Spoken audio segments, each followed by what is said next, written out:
Whoa, they got what you need at the Pine City Freeway Holiday Station Store. Right now, the Pine City Holiday Station Store off 35 has got savings like lots of matzo pizza, buy one, get one free. Ben & Jerry's 2 for $12. Celsius, buy 2, get 1 free. Any size fountain pop, just 79 cents. Jack's Link Jerky, 2 for $10. And Johnsonville Brats and Dogs, ready to eat, 2 for $4. Open 24/7, 365. They got what you need at the Freeway Holiday Station Store in Pine City.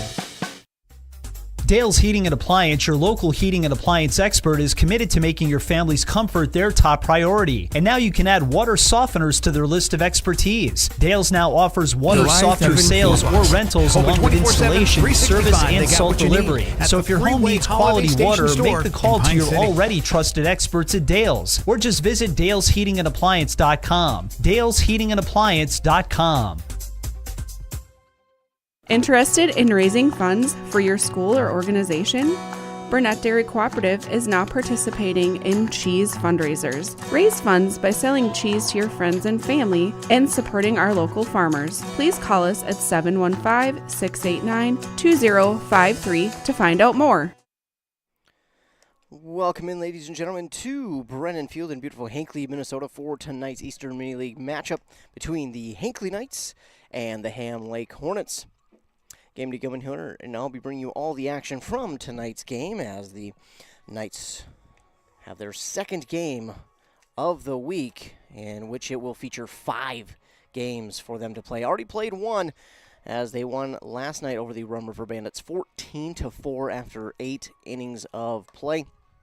Pretty much got out the gate real quick, 11-1 lead after 3 innings. So they did some pretty good work there early on, and they'll look to do that here again tonight as they host the Ham Lake Hornets.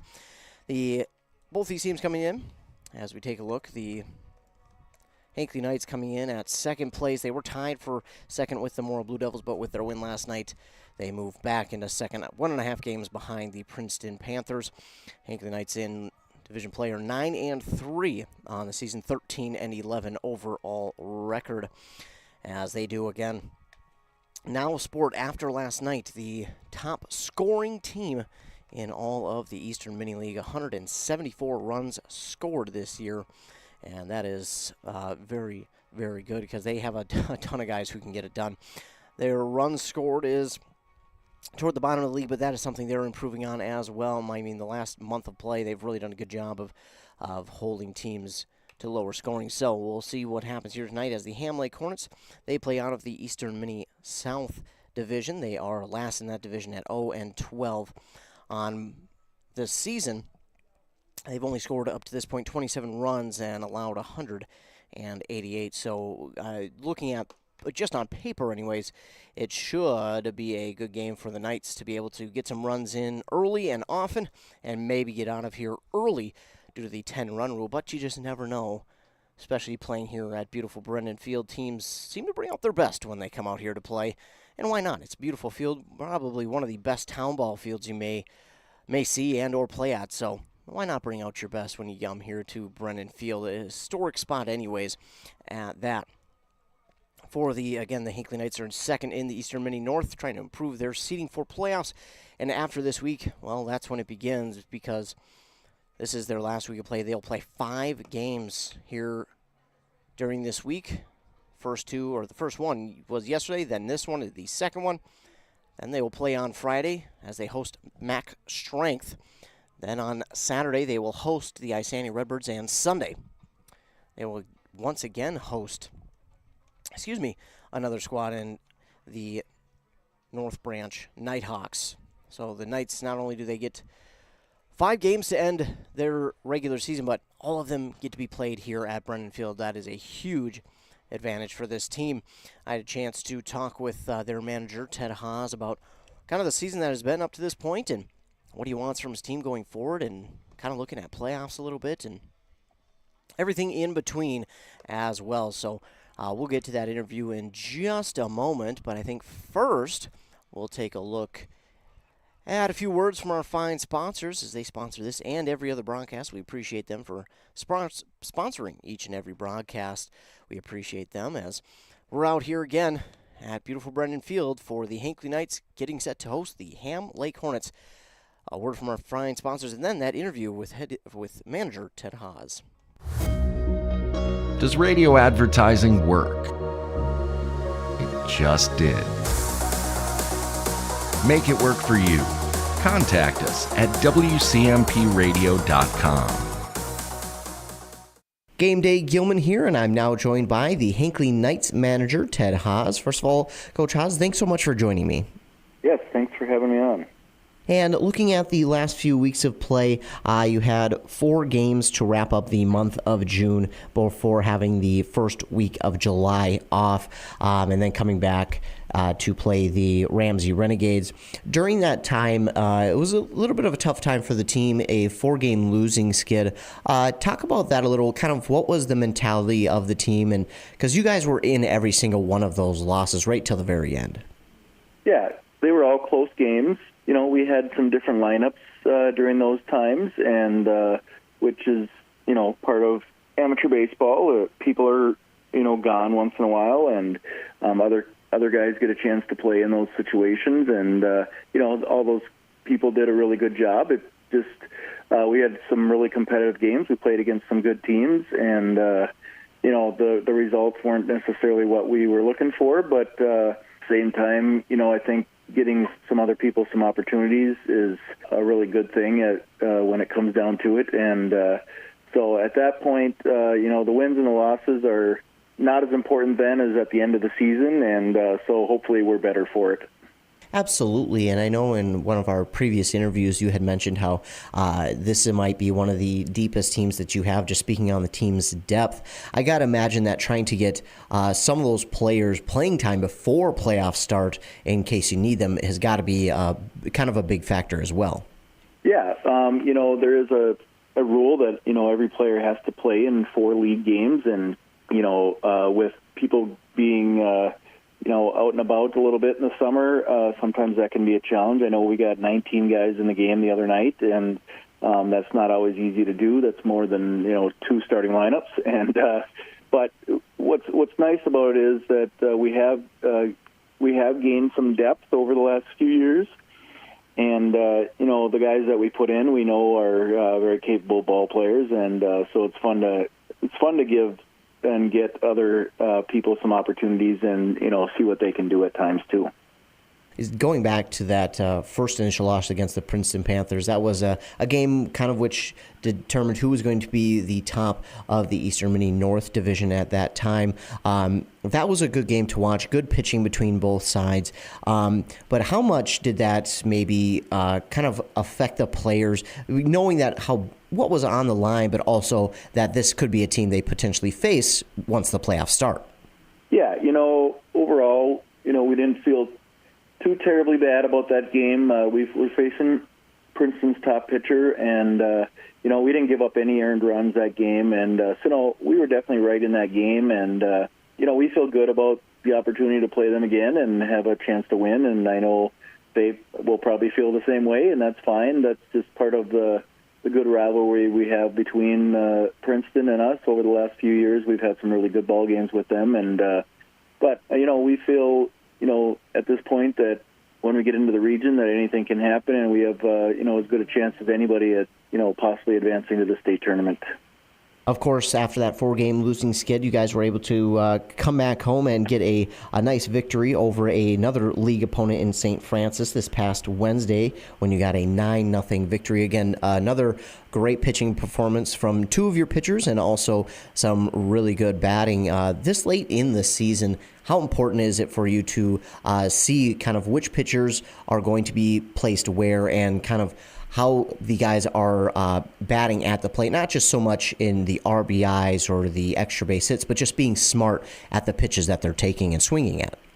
Right. Well, as far as you know, the pitching staff goes, we've been able to kind of find the guys that are really getting the job done at this point. You know, Ben Sickler has been pitching very well all season long. Isaiah Haas has been throwing very well. Isaiah Brennan was coming off an illness the other night when he pitched in Ramsey, and you know, still threw well. But we know that, you know, he's, you know, a top end pitcher as well when he's going well. You know, we've got Dylan Marshallonis and Bryce Erickson, who have both been throwing very well for us as well. So we like the fact that we've got a number of guys that can get the job done. You know, the other night against St. Francis, we played some very good baseball. We had, like I said, we got 19 guys in the game. St. Francis is a pretty good team. They're in the top half of the South Division right now, and to be able to beat them 9-0 shows that we played very well. And you know, we got a nice jump start with Cale Haugen hitting a couple home runs, and we played some really good defense, and we put one together pretty well that night. Talking about the pitching once again, you mentioned before how, you know, the day after you pitch is usually a day for recovery because it takes a lot out of you. As the manager, what goes into the decision to let a pitcher go those extra innings or even a complete game, or take them out maybe a little bit earlier? Well, you know, with some of our veteran guys that, you know, are done with college, and we have a little bit more leeway with them as far as pitch count and all that. The younger guys that are still playing college baseball or are going to be playing college baseball, you know, we try to stay a little bit more closer to that pitch count area. You know, we look at the around 100 pitches depending on how they're feeling, and we certainly are more aware of trying to make sure that we keep them healthy and give them a chance to have a great college career as well. You know, the veteran guys, they've been through it all. They know how their bodies react and feel at this point. So that kind of goes into that. But, like, for example, we have 5 games this week, and I know we're going to be using a number of guys for shorter stints so that we can use them multiple times this week, just to make sure that we have the pitching to get us through those 5 games and give ourselves a chance to win. Absolutely, and that's a good spot for us to kind of talk about this upcoming week of play. You mentioned it. You've got 5 games coming up this week. 4 out of the 5 are league games. How important is it to come out of this week not just playing well, but also healthy, because this is the last week of the regular season? Yeah, it definitely is important to come out healthy, as you want all your guys ready to go, and so that you can use your top lineup and all of your depth throughout the region as it probably will be needed. That's what we say. We say that July is for getting yourself ready for playing your best at the end of, or, you know, in the playoff time in the region. And so that's definitely one of our goals, is to make sure that we're getting people enough at bats so that they're feeling good at the plate, and those types of things this week. But we're also, you know, positioning for seeding and all of those things too. So, yeah, there's some important games coming up, and, you know, if we could win a few of them, it would definitely help our chances at getting a good seed moving into regions. And talking about this week of playing, going into playoffs, you will play those 5 games in a matter of 6 days. Mentally, how does it affect maybe you as the manager, but also the players, knowing, hey, we've got to not only play well to try and help ourselves with the seedings for the playoffs, but also stay healthy? Yeah, you know, I'm not sure that, you know, there's a ton of thought going into that. I think the guys are going to go out and play hard and do what they have to do to play well. I think the big thing is, I know that they do want to get in a groove and start feeling good so that they're performing at their best next weekend, which definitely means that you must stay healthy. I'm not sure that, other than making sure that they're you know, good and stretched out and ready to play, I don't know that there's a lot of thought that goes into that. I mean, a lot of times injuries are just, you know, end up being some bad luck situations, so you just hope you don't get into those situations. But I do think that, you know, most of the guys really want to start getting into the groove. There might be some guys taking some extra batting practice over the next few days just to make sure that they're feeling locked in at the plate for sure. So, you know, that's probably what the mentality is just to be playing good baseball here at the end of the season. And like I said, staying healthy, I mean, that's maybe more of my job as the manager, that I have to be able to make sure that I, you know, try to put people in situations where they're going to stay healthy. Maybe if I have opportunities to sub some guys in and out and give other guys an opportunity to also be feeling good at the plate, but also save other guys from injury over this weekend if there's opportunities to do so and still give ourselves a chance to win. You know, that's probably one of the things I'll be thinking of, maybe more than the players. This 5-game stretch here, not only is it wrapping up the regular season, but you get these last 5 games at home. How cool of an opportunity is that to be able to wrap up the regular season with each of these final games at home? Well, we are pretty accustomed to playing at Brennan Field, and, the other teams really love to come up to Brennan Field, so I think we'll be at 28 games after this weekend, and, I think we're in the low 20s as far as how many we've played at Brennan Field, so that's a pretty good thing for, our players and our fans in the town of Hinckley that we have such a cool thing that goes on up there, and I think that it's a one of those things where Minnesota town ball baseball is very very special and something that doesn't happen all over the country, and Minnesota does it right, and Hinckley's one of those cool small towns that really comes out and supports its amateur baseball, and it's a fun atmosphere, and so the guys sure like playing there and in front of their friends and family, and so it makes it a lot of fun. Try not to look too far ahead, but you've got Rum River tonight, Ham Lake tomorrow night, Max Strength, again, non-league game on Friday, and then you take on one of the top teams, the top team, I should say, in the South Division in the Isani Redbirds on Saturday. Knowing you get to play a top team in one of the divisions coming up this week, how important is that for you to maybe go out and just play well, but also try and come out with a victory?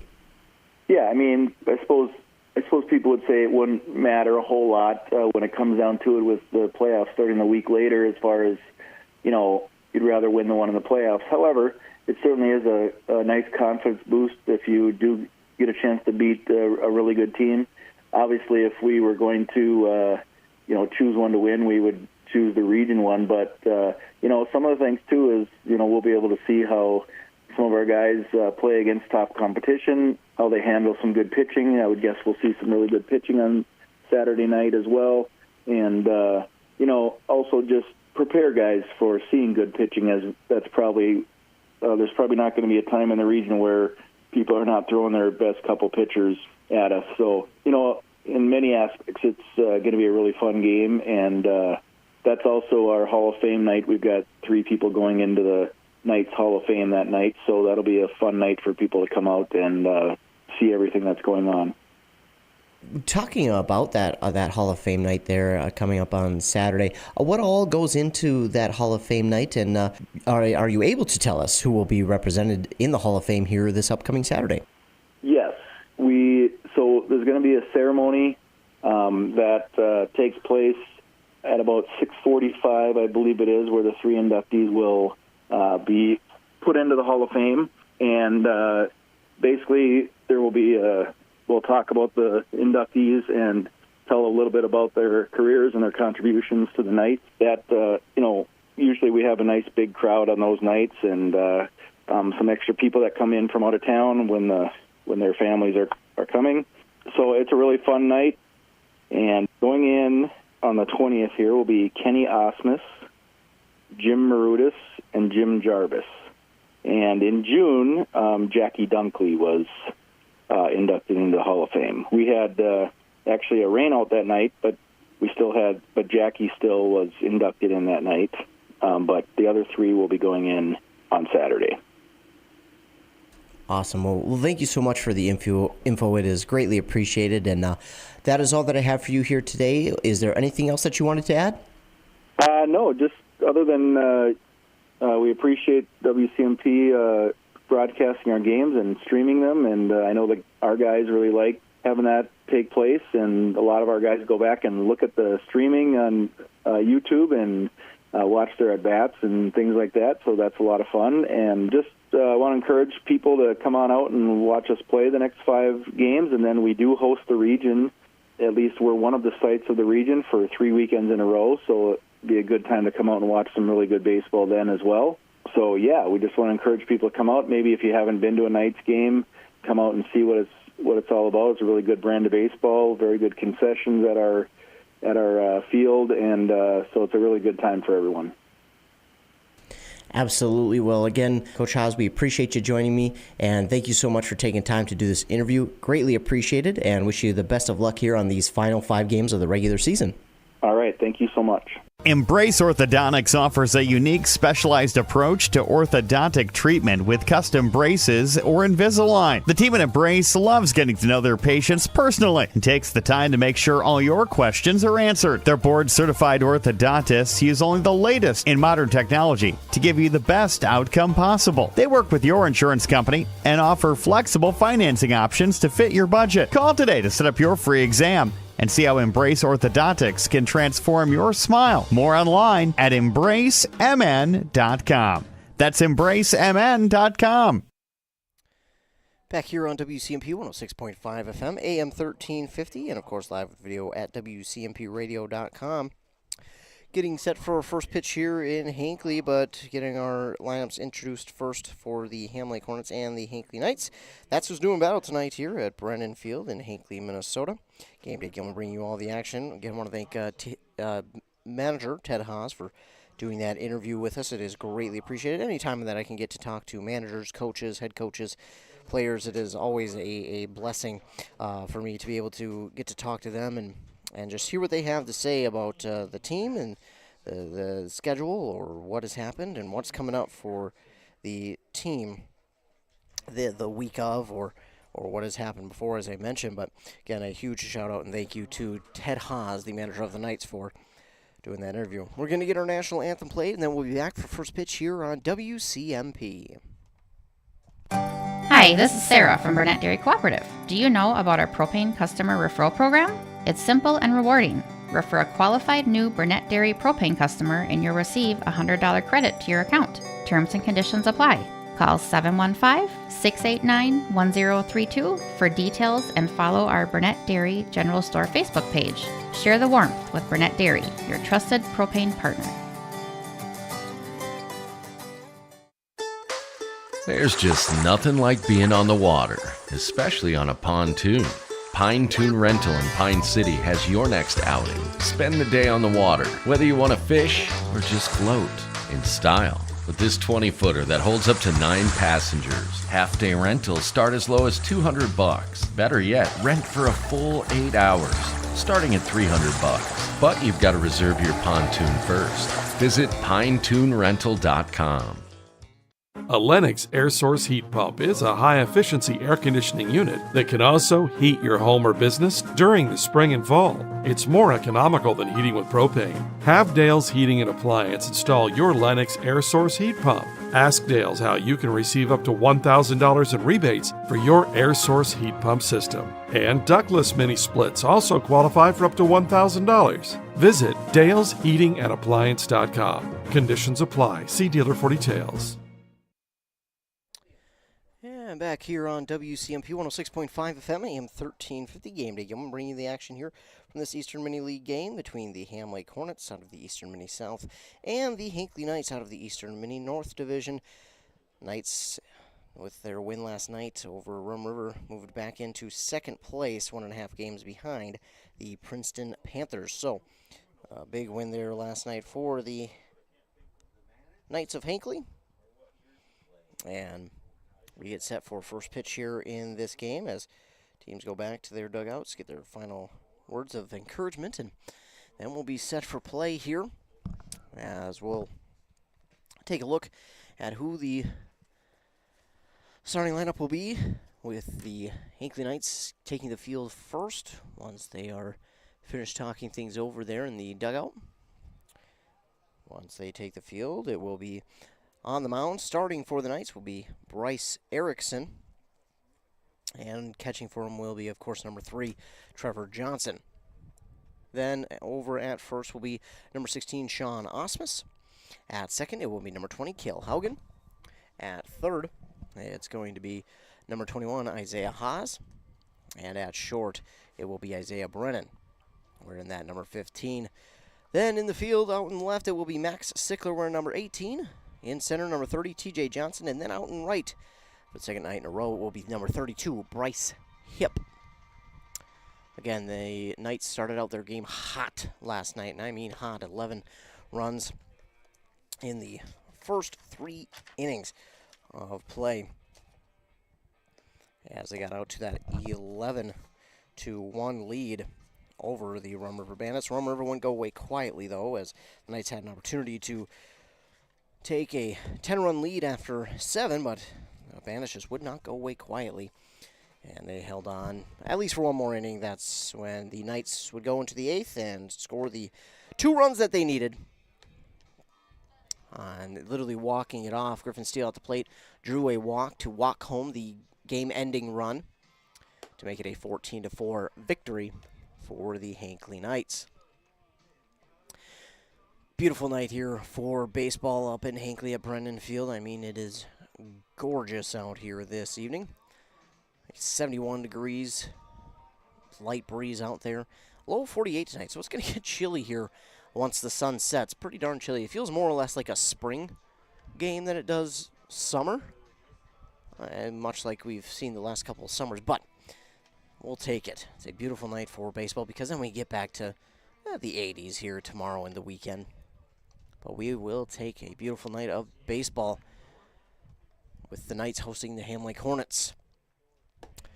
Knights sporting their green jerseys tonight. 3 stripes on the sleeve, the 2 white ones, and then the yellow one in the middle. The letters and numbers white outlined in yellow, the green cap, the white pants. And stepping to the plate first to lead off for the Ham Lake Hornets is going to be number 88, Tommy Travers. First pitch to him inside for ball 1. Ham Lake has not won a game up to this point of the season. Searching for their first, and speaking of first, that will be the first strike to Travers from Bryce Erickson. Erickson, the lefty, with the windup and the pitch. This one swung on and fouled back into the netting for strike 2.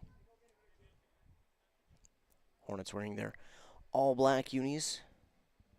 The yellow numbers and letters outlined in the white. Erickson with the 1-2.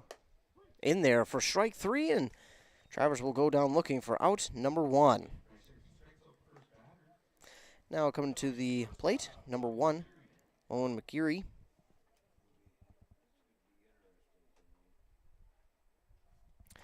So McGeary at the plate.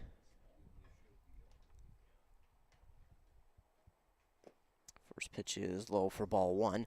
McGeary batting .333 on the season. 3 RBIs and 4 stolen bases as well. He's got a few guys on this team who steal bases pretty well, and he gets that one a high bouncer to the third. Haas, close play at first, but it is there in time. A beautiful throw there by Isaiah Haas from third to first. That will get the second out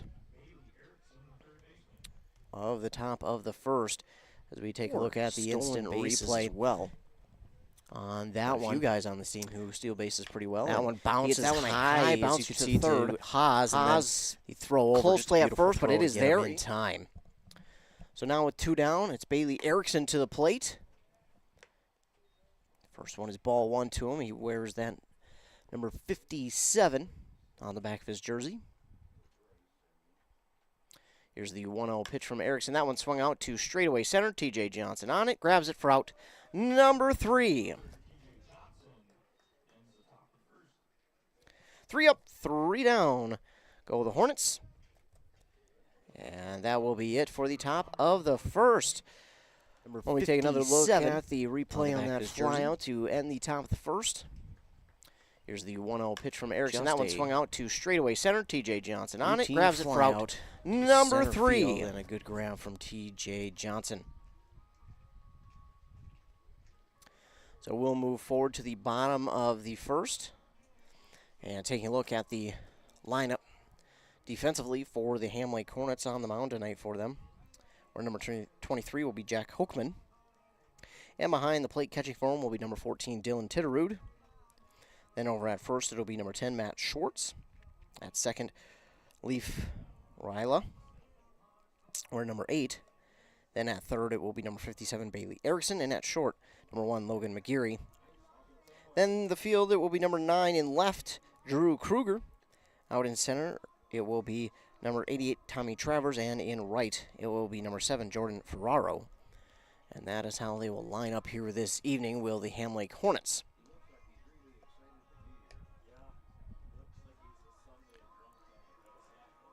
So the Knights get set, and in the last few games that we have been at, the Knights have done a really good job of going early in games. And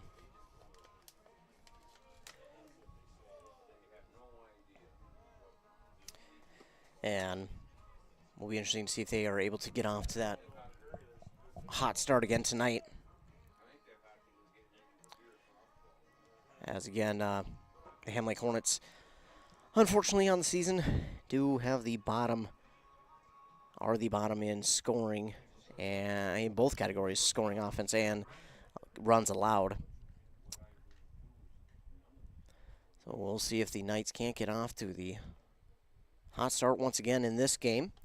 Leading off for them is number 15, Isaiah Brennan. Brennan last night was one of our co-players of the game as he had 2 RBIs in that game last night. He even wound up pitching a little bit for 2 innings, grabbing 5 strikeouts in those 2 innings. And the first pitch to him is ball 1 from Jack Hochman.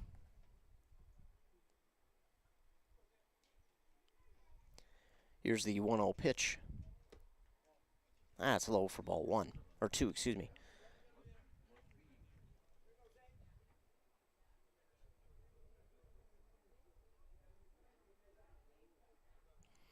Here's the 2-0 pitch. That's in there, outside part of the plate for strike 1 to Isaiah Brennan, the leadoff man for the Hinckley Knights.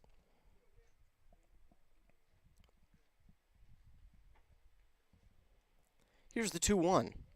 Brennan will put his stick on it. The second baseman can't field it cleanly, but picks it up enough, and throw on to first is in time for out number 1. So 1 down for the Knights, and that will bring the catcher Trevor Johnson to the plate.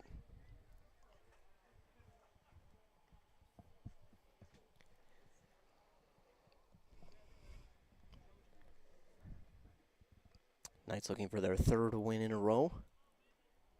After a tough 4-game losing streak, losing 3 in the division to Princeton, Bram, and Ramsey.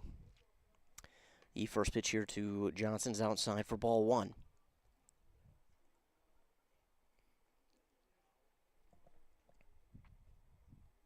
Here's the 1-0 pitch. High for ball 2.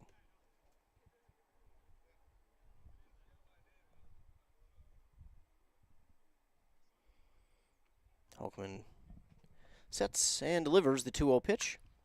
That one swung on right to the shortstop, gloves it, throw on to first is in time for out number 2. Well, had a good glove there by the shortstop, and now coming to the plate, Cale Haugen against the Silverbacks. He went 3 for 3, but his first 2 at-bats, he jacked a home run. So yesterday, he didn't have a terrible day at the plate. He walked in his first 3 at-bats. He was hit by a pitch in his first at-bat, then reached on an error, and eventually getting an RBI double in the 8th. Swings and misses at the first one.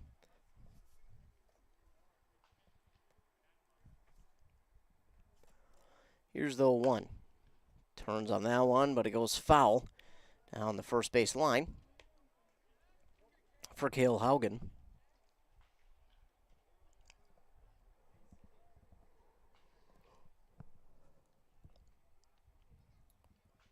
Hochman ready. Here's the 0-2 pitch.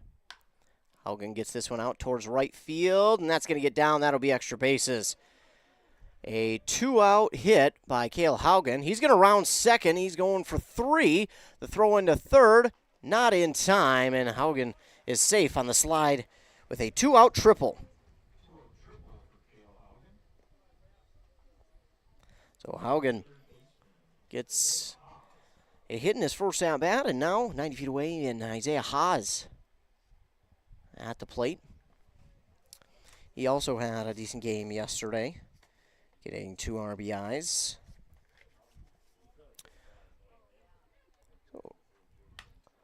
Haas hits this one to the shortstop. Oh, it goes off the top of his glove.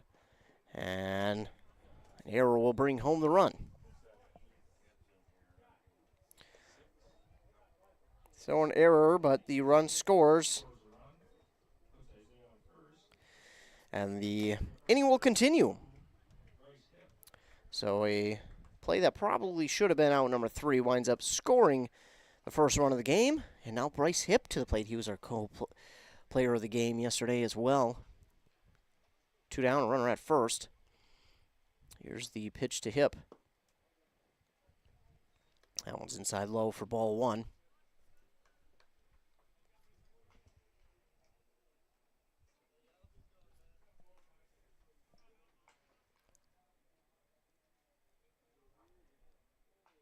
Here's the 1-0 pitch to Hipp. In there for strike 1.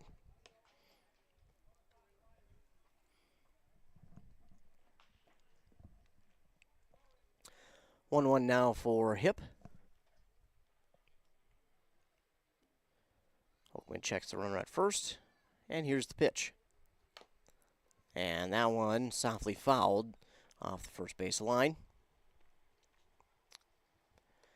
I'll draw the count to 1-2 for the right fielder. 2 down here in the bottom of the first. Knights have already scored a run via the error. Here's the pitch from Hoekman. Haas on the way. Outside, and Haas is into second safely with a steal.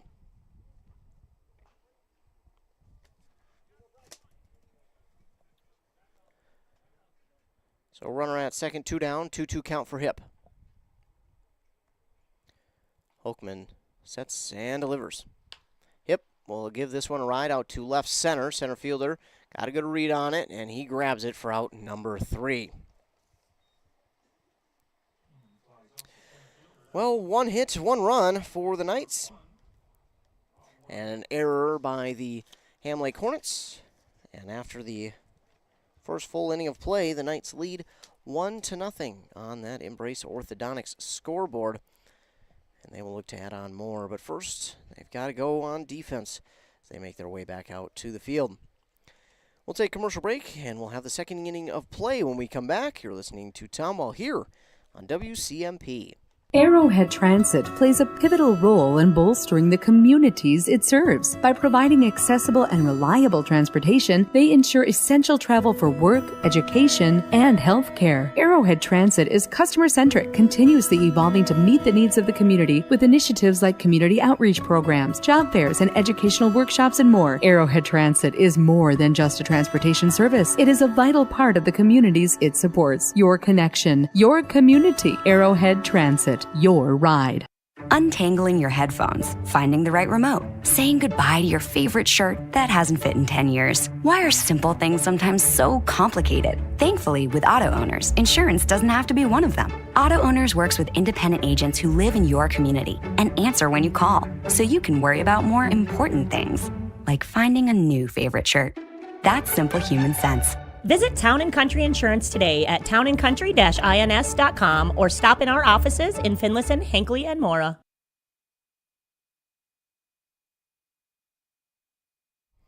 Back here on WCMP, stations 106.5 FM, also AM 1350, and of course live with video at WCMPradio.com.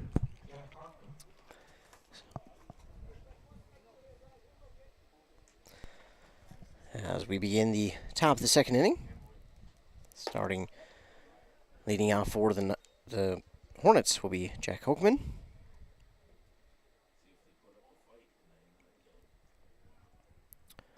First pitch 2-1, strike 1. This one's outside from Bryce Erickson for ball 1.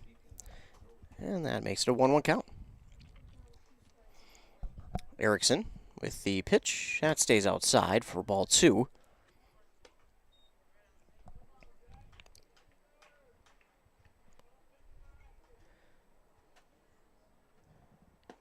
The 2-1 pitch, that's in there, though, to even up the count at 2 balls, 2 strikes. 2-2 pitch on the way. Low, and that will run the count full for the Ham Lake pitcher, Jack Hoekman.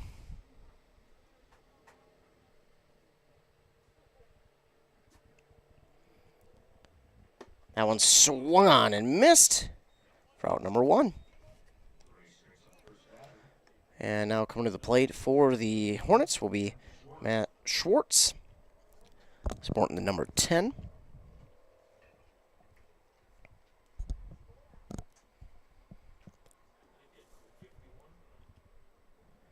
Erickson with the windup in the pitch. Inside, ball 1. So as I mentioned before, I'll be back here on Friday for the game against Max Strength for the Hinckley Knights. Not a league game. A check swing here, by the way, by Schwartz, and it's swung out of play. 1-1 count now. But as I mentioned, I'll be back here Friday for that game against Max Strength, and then before that, though, we'll be broadcasting live with our station from the Chisago County Fair in Rush City. So be sure to tune into that. We usually have some great interviews there with some of our local people. So be sure to tune into that on Friday. I believe it runs from 2 to 4 p.m. from the Chisago County Fair. Joshua Miron and myself will be there. The 2-2 pitch to Schwartz is swung on and fouled down the third base line. That will keep the count at 2 balls, 2 strikes, 1 down.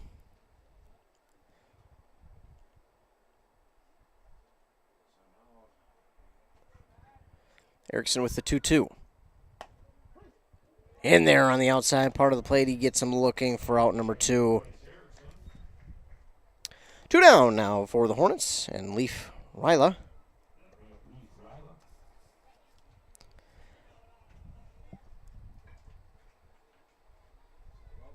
Sporting that old Kirk Cousins number, the number 8. First pitch to him is in there for strike 1.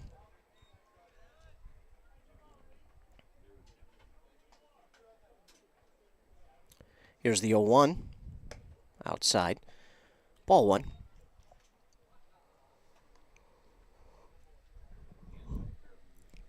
Top of the second here, 2 down for the Hornets. That one swung on and missed by Ryla, and only 1-2 count.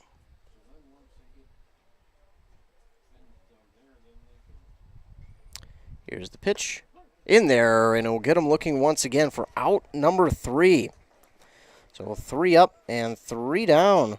Go the Hornets here in the top of the second, as that one gets him looking for the final out of the top of the inning. It will be the Knights' turn once again as we head to the bottom of the inning. Knights committed no errors.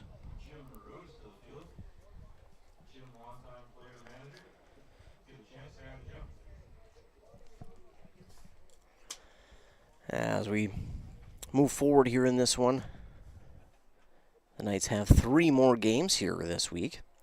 Friday against Max Strength, Saturday against the Isani Redbirds, and then Sunday hosting North Branch. Again, they get to host all of these games here this week, so that is huge.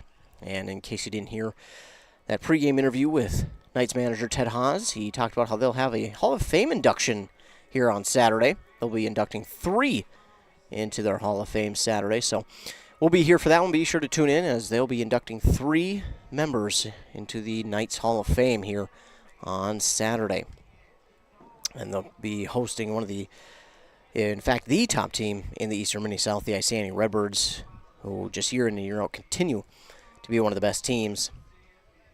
But they are trying to keep their lead above the Chisago Lakes Bulldogs, who are 1 game behind them. Redbirds 12-3 on the season as of tonight.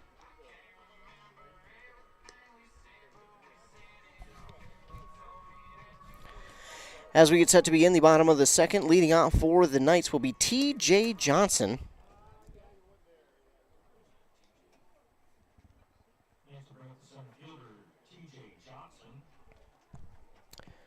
Oakman Reddy's on the mound.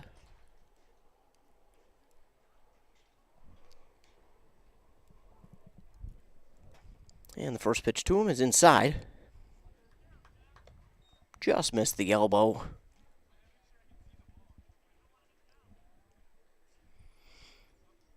1-0 count for Johnson. And here's the pitch. That one is out towards left center, and that's going to get down for a base hit, a leadoff base hit for T.J. Johnson. And that will bring to the plate Sean Osmus.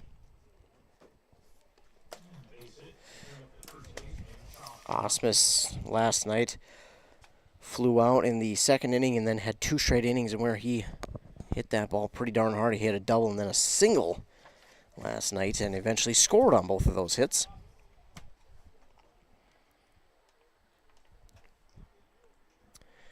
Checking the runner at first, that ball is going to get over the head of the first baseman, and T.J. Johnson will stroll into second.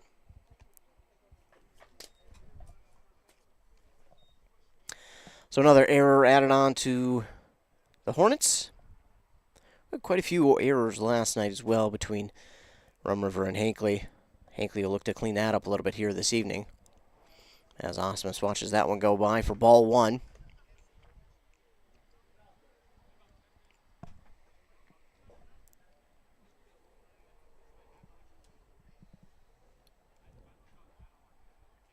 Here's the 1-0 pitch.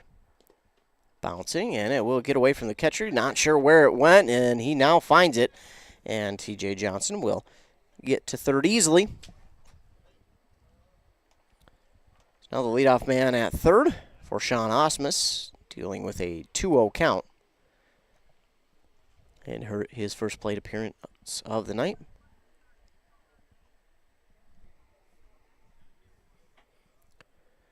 Pitch on the way. That one is swung on and absolutely laced down the left field line, but it goes foul.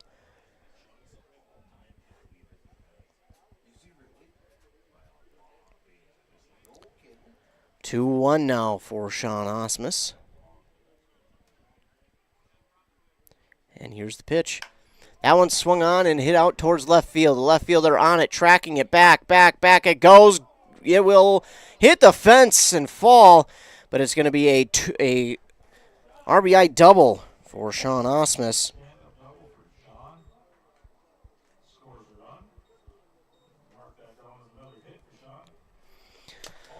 So 2-0 now for the Knights.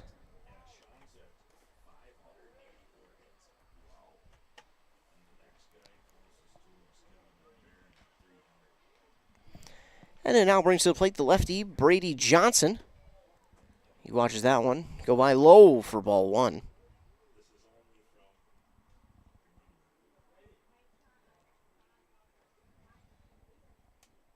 Hoekman with the 1-0 pitch. Inside, Johnson jumps out of the way.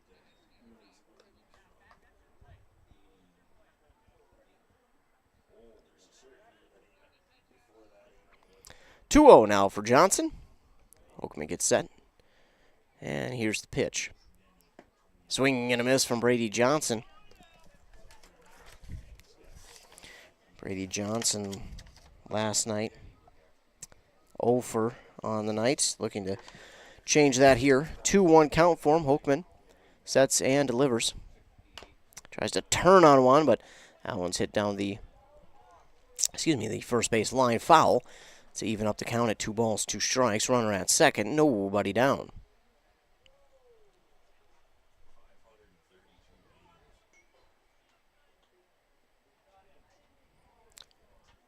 Hoekman with the 2-2 pitch. Johnson gets a piece of it out towards left field, though. Left fielder on it, and he holds on, staring right into the sun. That is not an easy one to grab out there in left, looking into the sun like that. So that will be the first out of the inning. And now Max Sickler comes to the plate.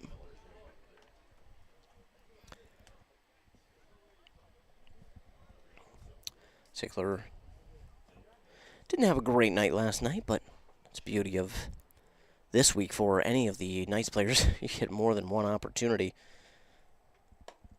First pitch to him is strike 1.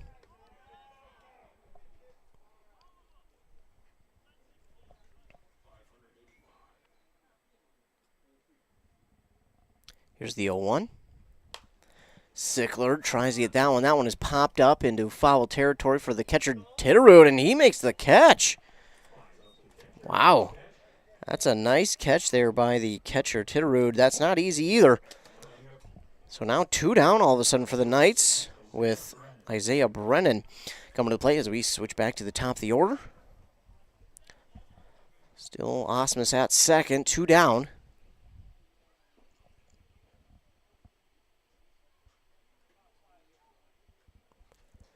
Open with the pitch, outside, ball 1.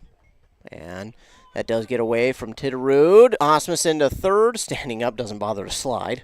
But he's in there safely anyways.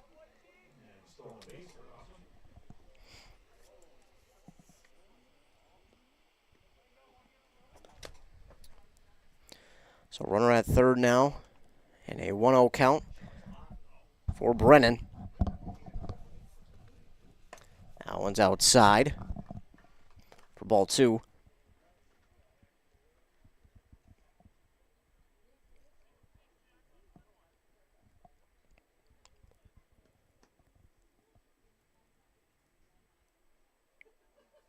Here's the 2-0 pitch. That one's going to be high for ball number 3 to Isaiah Brennan. 2 down, runner at third for the Knights here in the bottom of the second. Hinckley leads 2-0. Here's the 3-0. And that's inside. And Brennan draws the 4-pitch walk to bring up Trevor Johnson to the plate with runners at the corners and 2 down.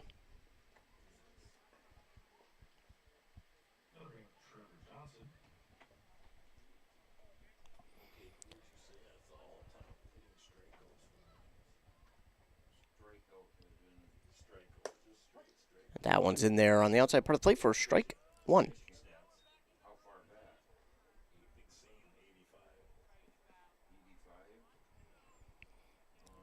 Johnson with the 0-1. Here's the pitch from Hoekman. It's outside. Ball 1.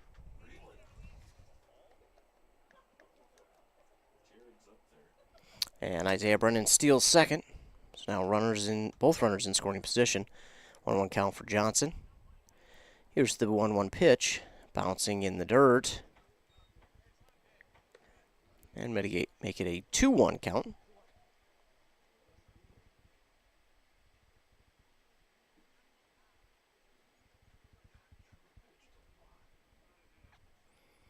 Hoekman readies. Here's the 2-1 pitch. That's outside. For ball 3.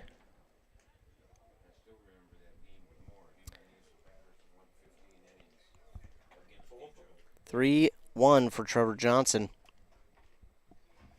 Hoekman with the pitch. That's inside. Oh, but called strike 2.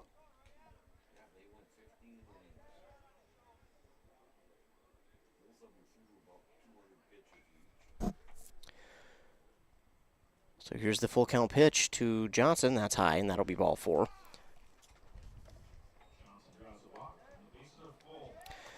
Bases are loaded for Cale Haugen, and we know that he's got the power to go deep. So we'll see if he can't bat in a few runs.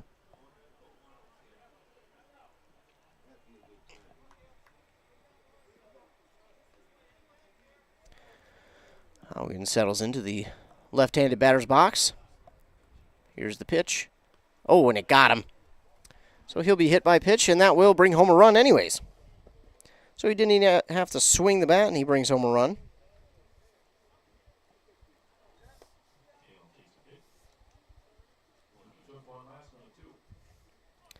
So now Isaiah Haas comes to the plate. Base is still loaded, and a 3-0 lead.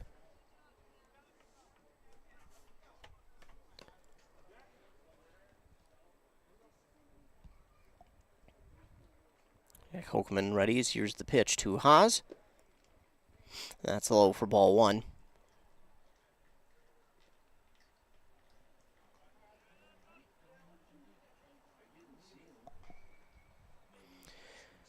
Hoekman, here's the 1-0.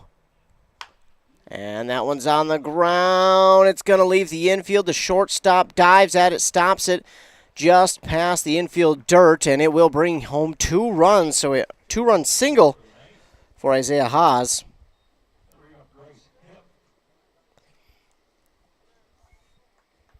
So it scores 2. And runners at first and second now for Bryce Hipp.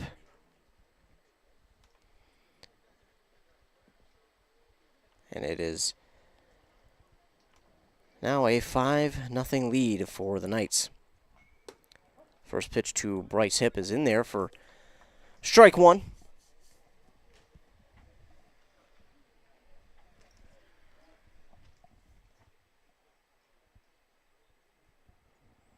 There's the 0-1 Hipp. A grounded to third. Third baseman will just step on the bag for the force out. That is out number 3.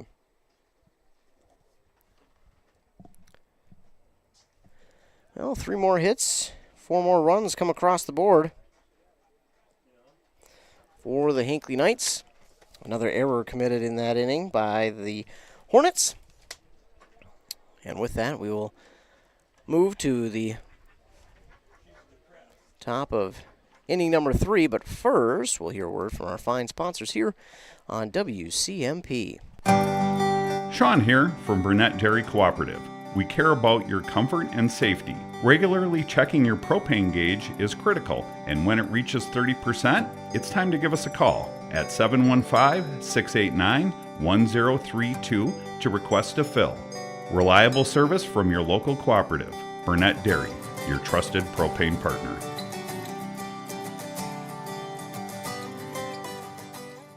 Attention baseball fans! Are you ready to experience the thrill of St. Paul Saints baseball with our weekly live on-air giveaway? That's right! Every Friday is your chance to score big and win tickets to see the Saints live in action at beautiful CHS Field. Imagine the atmosphere, the crack of the bat, the smell of freshly popped popcorn, and the joy of being surrounded by fellow fans. Special thank you to our incredible sponsor, bringing in the heat with Hinckley Firehouse. Listen to WCMP every Friday morning for your chance to win tickets to the St. Paul Saints. And don't forget, that's on both stations, by the way, both WCMP and KBEK, where we do that Saints ticket giveaway, but only during the morning shows and only on Friday on 100.9 FM and 95.5 FM. So be sure to tune in there every Friday morning for your chance to win a pair of Saints tickets. Doing that all through the summer and the regular season for the Saints until playoffs. Now coming to the plate to lead off for the Hornets is number 7, Jordan Ferraro, a lefty. He watches that one go by him for strike 1.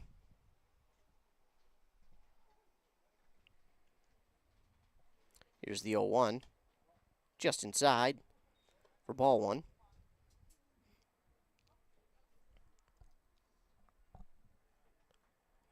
Here's the 1-1. Late swing and a miss from Ferraro, and Erickson up 1-2. 1-2 in there. Strike 3, and he'll go down looking. That is now 3 straight that Erickson has got to go down looking. Now coming to the plate, number 14, Dylan Titterud.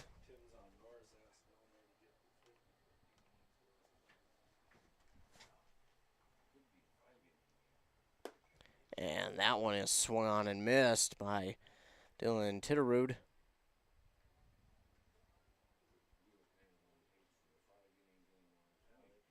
Oh, 1. That one bounces to Trevor Johnson.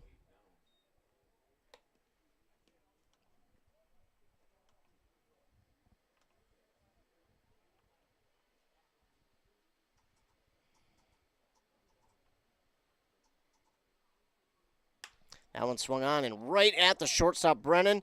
What a grab there on the hop. Wow. Ground out there to the shortstop for out number 2. That one took a nasty hop, but Isaiah Brennan, just no hesitation on that one and throws him out at first. Now, number 9, Drew Kruger, coming to the plate.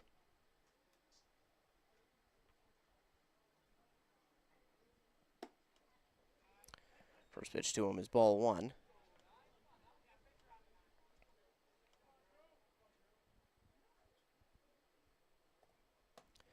That one, swing and a miss.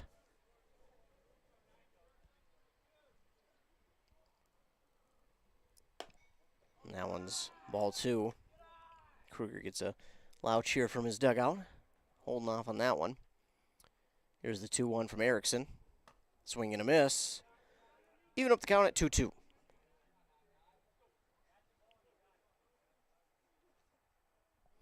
2-2 pitch on the way.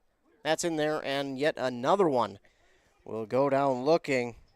That is now 4 in the last 2 innings. 5 total that have gone down looking by the Hornets. No hits, no runs once again, and no errors committed by the Knights. And after 2.5 innings, it's a 5-0 lead for the Knights as they will return to the batter's box for the start of the bottom of inning number 3.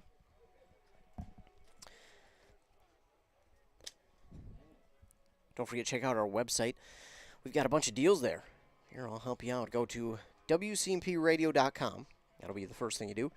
Then you'll look at those tabs. You see home, news, sports, and then deals. Go and click on the deals page, and you can find a bunch of different deals. Just looking at the first few that I see, some food, some golf, some paintball, a few of our local bars and grills, lashes, some heating and air, more golf, campground, guns and pawn, rental places. We've got all of that kind of stuff. Fonderosa, some theaters.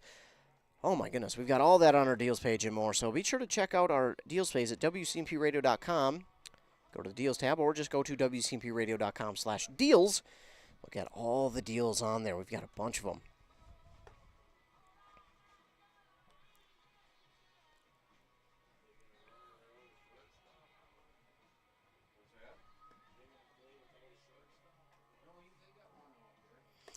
The Knights leading 5-0 here over the Ham Lake Hornets. Hornets do not have a win. They also have the last runs per game and are last in runs allowed per game.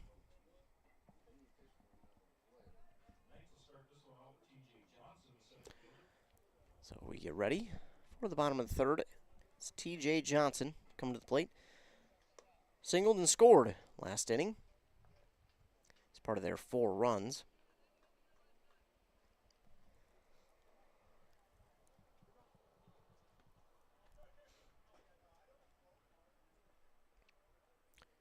First pitch to him.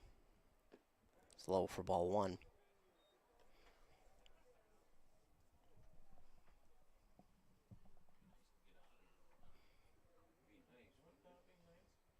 Pitch on the way.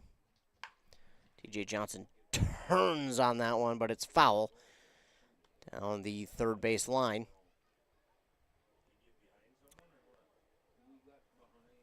So that will be 1-1 now for his count. Here's the 1-1, and Johnson fouls that one back and out of play. Now a 1-2 count for T.J. Johnson.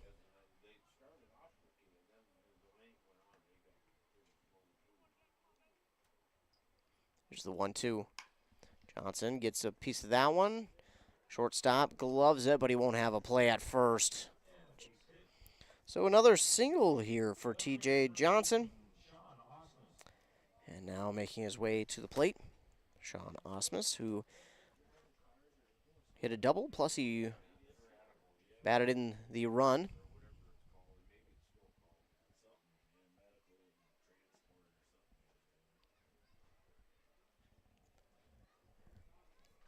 Holkman readies. Here's the pitch. And that one is foul. Down the third base line and just foul at that. T.J. Johnson was stealing, but because of the foul, he'll have to go back to first. And if that one stays fair, T.J. is going to have a good chance at scoring. But now an 0-1 count for Osmus.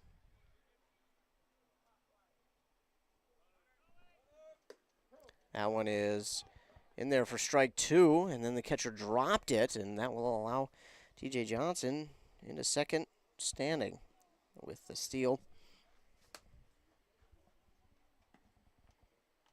So 0-2 count for Sean Osmus.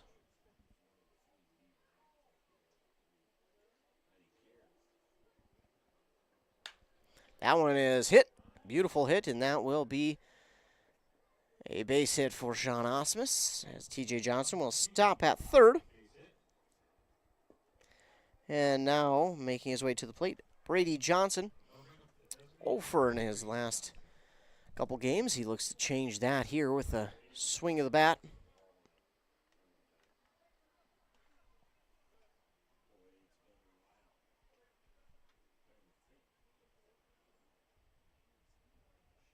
Hopeman with the pitch. That's inside, and that is ball 1.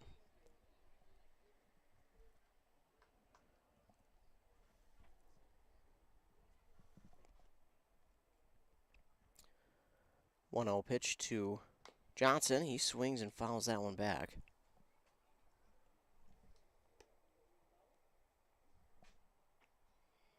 Runners at the corners. Nobody out for the Knights here in the bottom of the third. They lead 5-0 on that Embrace Orthodontics scoreboard. Here's the pitch to Johnson. 1-1 is out. Ooh.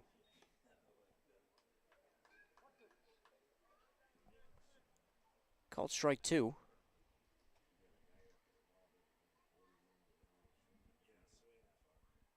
Here's the 1-2.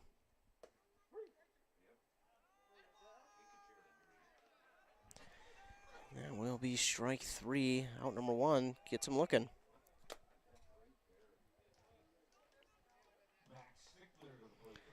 So 1 down now. Runner still at the corners, and it's Max Sickler at the plate.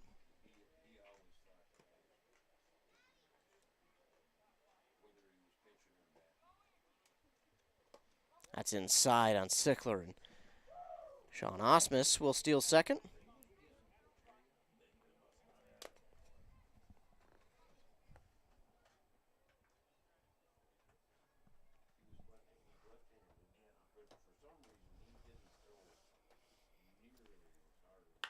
That one swung on, and that gets by the third baseman, so Sickler will score a run with that base hit, an RBI single to make it a 6-0 lead. And runner still at the corners with 1 down.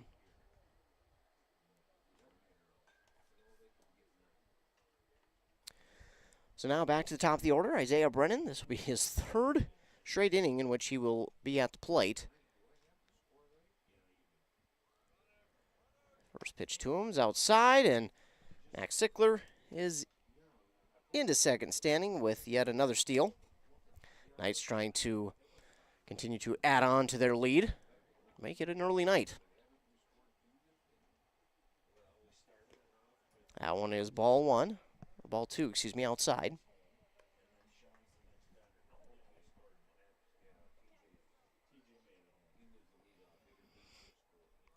So 2-0 now for Isaiah Brennan. And here's the pitch. That one swung on, and that could be dangerous for the Hornets. That's going to get down in fair territory. That will score 1. That will score 2. Brennan looking for a double. He will get it, a 2-run double for Isaiah Brennan.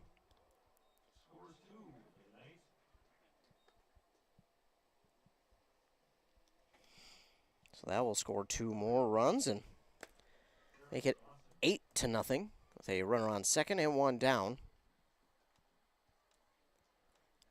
Now to the plate, Trevor Johnson. That was low for ball 1.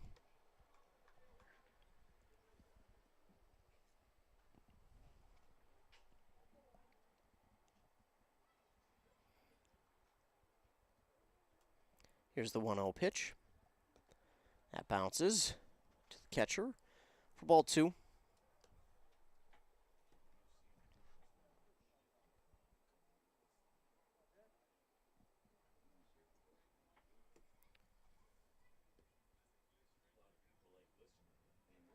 Two-0 count for Trevor Johnson.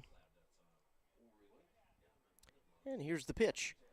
Johnson gets a piece of it out towards first. In a bad spot, and the first baseman won't make the catch. It's over his shoulder, and that one gets down for a base hit for Johnson.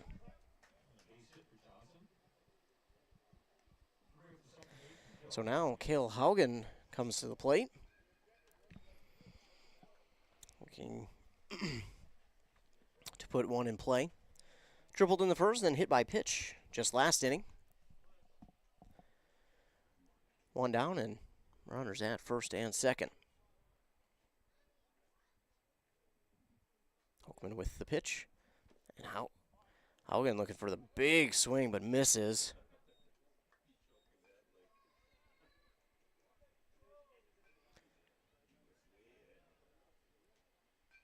So now 0-1 for Haugen. And here's the pitch.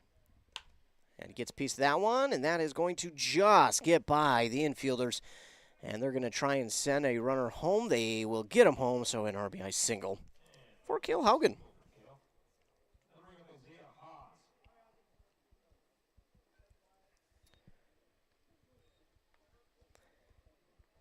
And this will again put runners on the corners.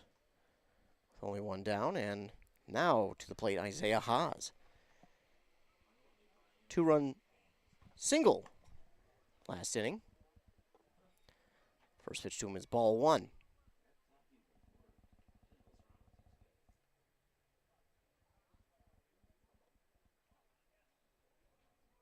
One 0 pitch to him.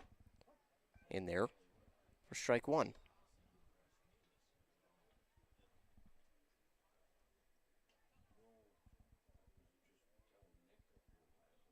One.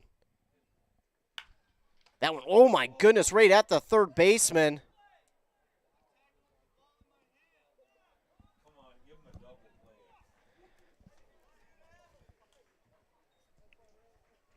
So Haas is going to line out to the third baseman for out number 2. It was a close play there at third. They say he did get back.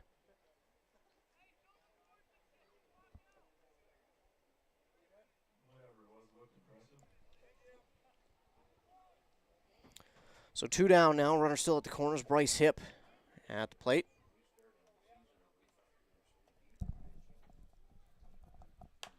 Hipp swings at this one. Out towards right. And the right fielder, oh, we dropped it! It's going to be an error, which will score a run. And Hipp will be into second.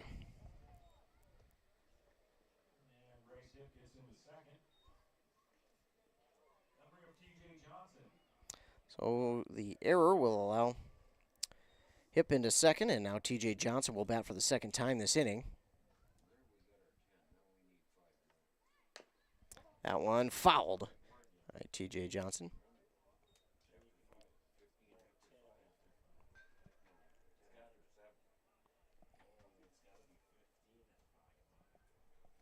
So no 1 count for T.J. Johnson.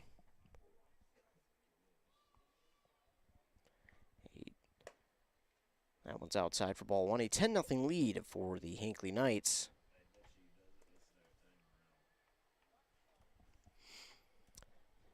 A 1-1 count for Johnson. Here's the pitch. Swinging and popping this one up. Looks like into foul territory, but that's going to go out of play.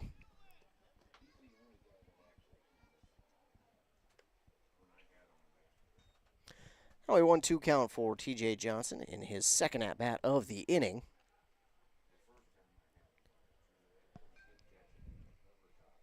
Jack Hoekman.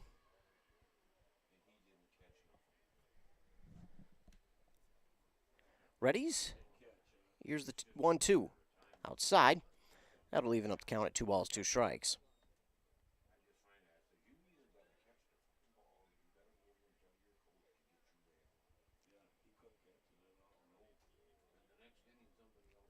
Two.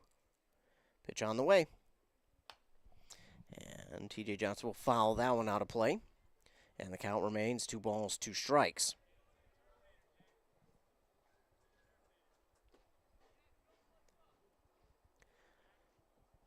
Hoekman readies. Here's the 2-2 pitch. Oh, and that one's over. Johnson He ducks underneath it, and now we'll run the count full.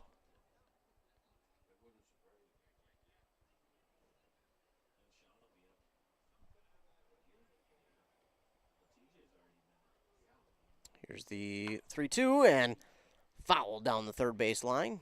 Gave that one an absolute ride.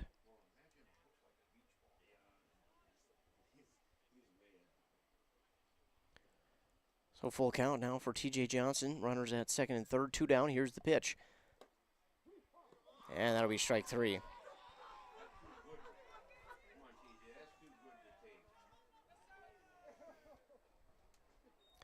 TJ not too pleased with the strike 3 call there.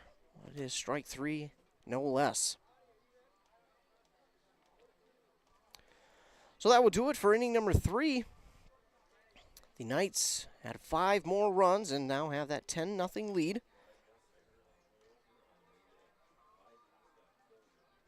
So 4th inning of play will be headed our way. But first, word from our fine sponsors here on WCMP. Your journey to smile with your forever starts at Embrace Orthodontics. The team at Embrace is committed to providing world-class care and a remarkable orthodontic experience. Choose between custom Light Force braces or Invisalign clear aligners with locations in Pine City, Lindstrom, and Cambridge, and a plan to fit your budget, whether you have insurance or not. Embrace Orthodontics will make your smile journey comfortable, convenient, and customized just for you. Visit EmbraceMN.com today to find out how to set up your free exam. EmbraceMN.com. Embrace Orthodontics, a smile you will embrace forever. WCMP Sports, local sports. Past the 25, to the 20, to the 15.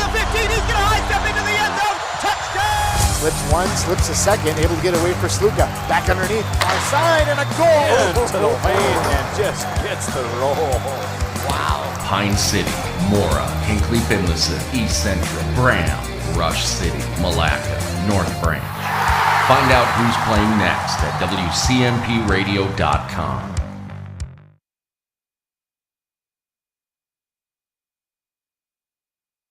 We're back here on WCMP 106.5 FM and AM 1350. You got live video at WCMPradio.com.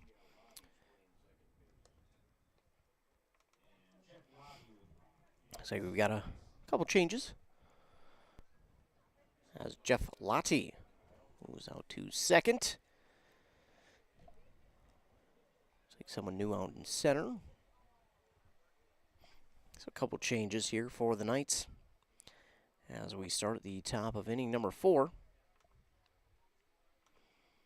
10-0 lead, and leading off for the Knights, Tommy Travers. First pitch is low for ball 1.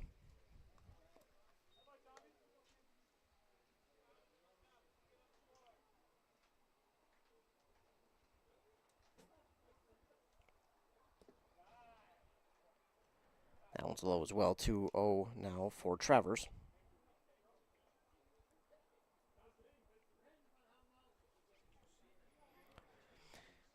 Erickson with the 2-0 pitch. That's in there for strike 1 to Tommy Travers.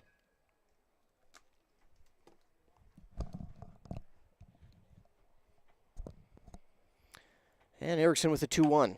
That one swung on and hit right at Lottie. He picks up, throw on to first in time for out number 1. So 1 down now for the Hornets, and that will bring up Logan McGreary.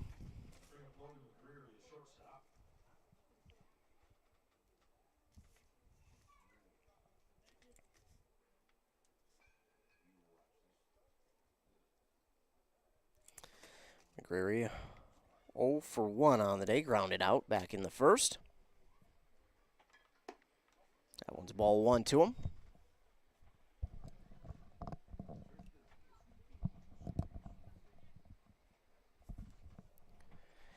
That one's in there for strike 1, though, from Bryce Erickson to even up the count 1-1. Here's the 1-1 from Erickson. McGreary got a piece of it, fouls it back.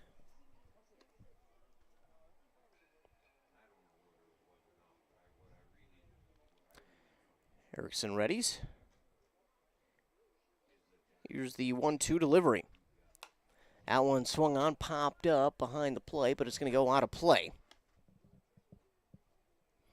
No chance at it for anybody. And count stays 1-2.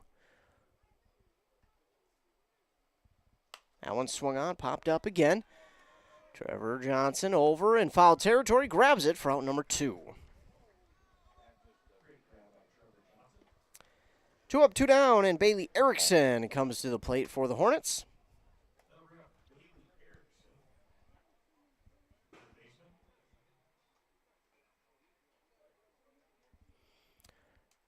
Bryce Erickson, meanwhile, readies, and here's the first pitch to Bailey Erickson. Big swing and a miss from Bailey Erickson for strike 1. And the 0-1, low for ball. Now 1-1. Bryce Erickson with the pitch. Swing and a miss from Bailey Erickson. And the count is 1-2.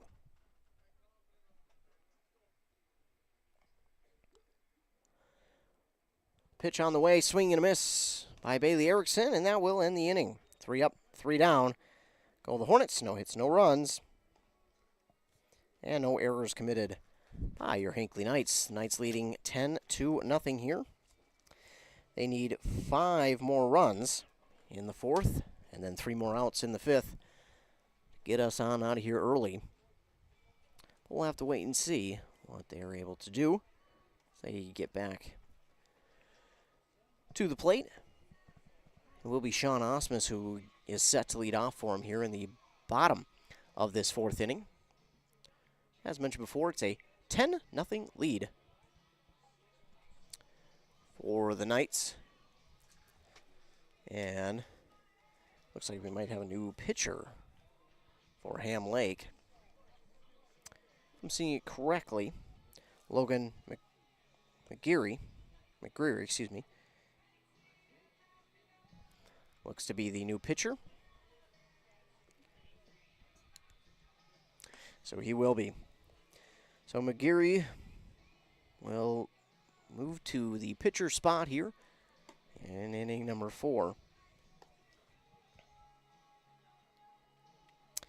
And while he takes a little bit of warm-up, we'll take a quick commercial break here on WCMP.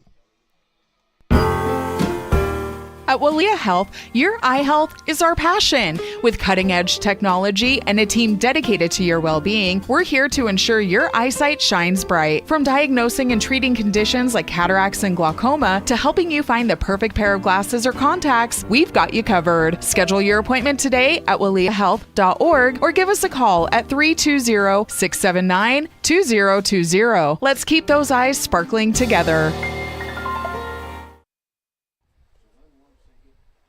So as mentioned before,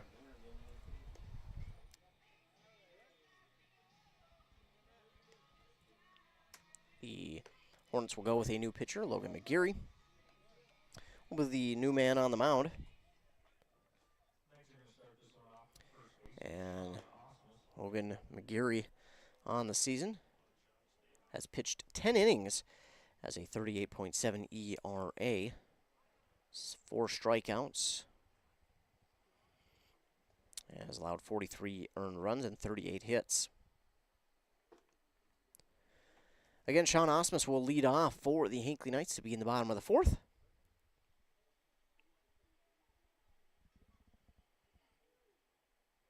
First pitch to him, in there for strike 1.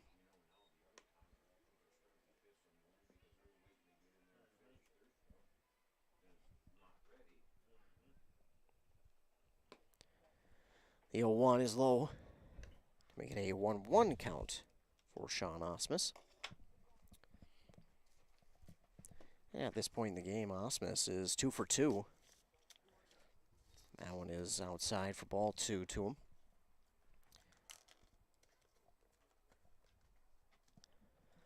Two-one on the way, and that's going to get him. And Osmus is going to reach after being hit by the pitch. So the bottom of the 4th starts with a hit by pitch, and now Brady Johnson Trying to get off this 0 for slide.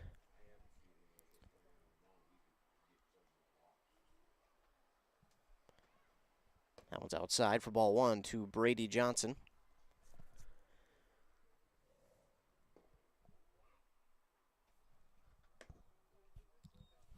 That one's ball 2.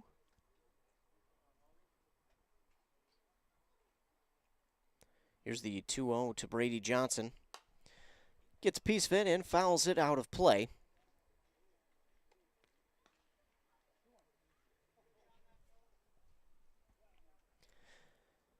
Now a 2-1 count. That one's inside, low for ball 3. 3 balls and 1 strike for Brady Johnson. Runner at first. Leadoff man. Here's the 3-1. That's ball 4.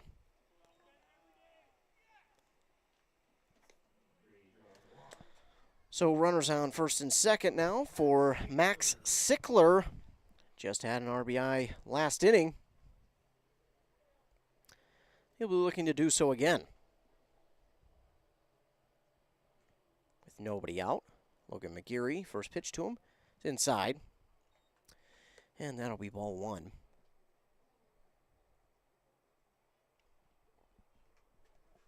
Swing and a miss on that one from Sickler for strike 1. Oakman went 3 innings, gave up those 10 hits and 10 runs. Struck out 1, walked 2, hit 1 as well, and that one's going to be in there for strike 2 to Max Sickler.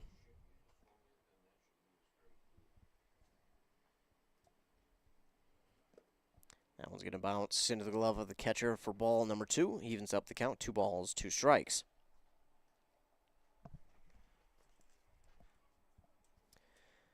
2-2 is on the way. That's swung on and laced down third base, but it's going to go foul.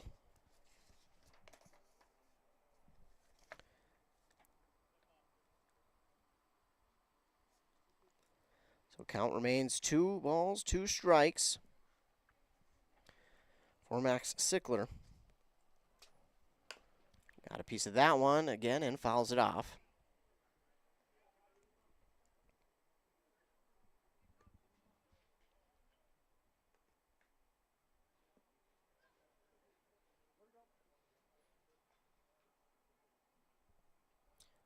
Another 2-2 pitch on the way.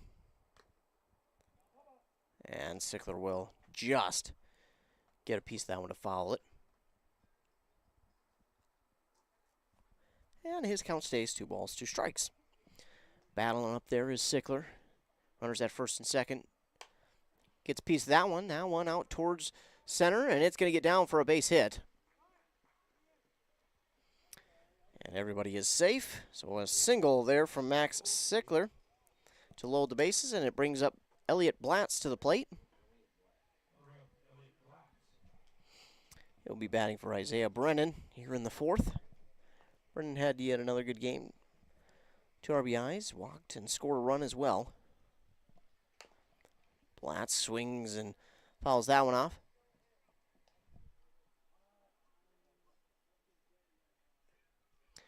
So bases are loaded. Nobody out in the bottom of the 4th.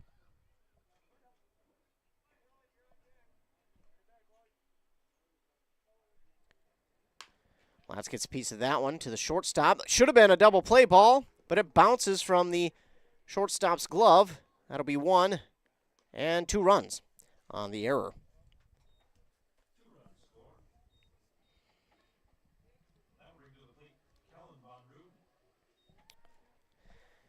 And now,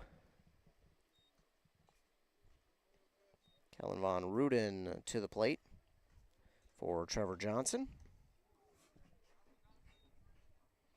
After that one scores 2. We've got runners at first and second now with nobody down. A 12-0 lead for the Knights. This one's in there for strike 2.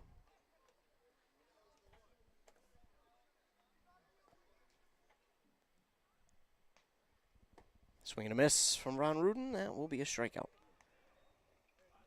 For out number 1. And now to the plate, Jeff Lottie.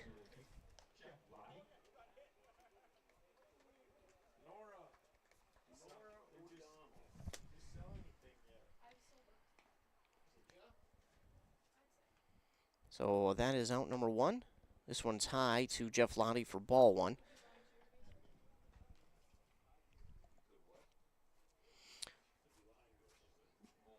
That one, almost got him. That one was well inside. I mean, he lobbed it in there, too, and still almost got him. Put almost nothing on that pitch and still almost clipped Jeff Lott. I don't know if they're trying to pitch inside on him or what, but almost got him again with that one. And now Max Sickler will head to third on the steal. 3-0 count for Jeff Lottie. That one's going to be ball 4. So that looked more or less like an intentional walk to Jeff Lottie. And now Isaiah Haas comes to the plate with the bases loaded. And Haas could get the game-ending runs here. The game ender would be Jeff Lottie at first. Of course, we still have to go to the top of the 5th and get 3 outs. But with the way the defense has been playing for Hinckley,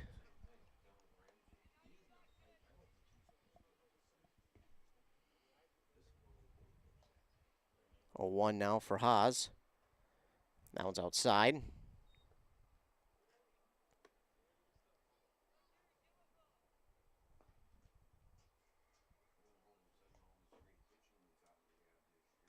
That one's high for ball 2. Logan McGeary. Oh, that one almost got him. 2 pitches where he took pretty much everything off of and then gets a little bit on that one and nearly hits Haas. Walk here will score a run. That's in there for strike 2 to load the base, to run the count full. Bases are loaded with 1 down.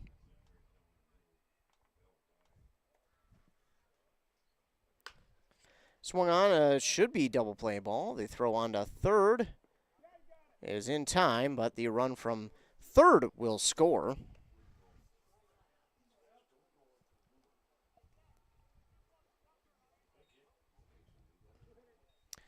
And Haas will reach on the fielder's choice. So you got runners at first and second, 2 down now. And it's a 13-0 lead. And that one nearly got him, but that's ball 1. 2 again, Everett Osmus now in the game.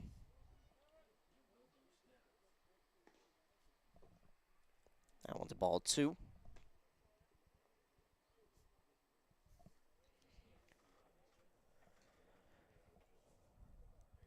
That one lobbed in there. Osmus fouls it off.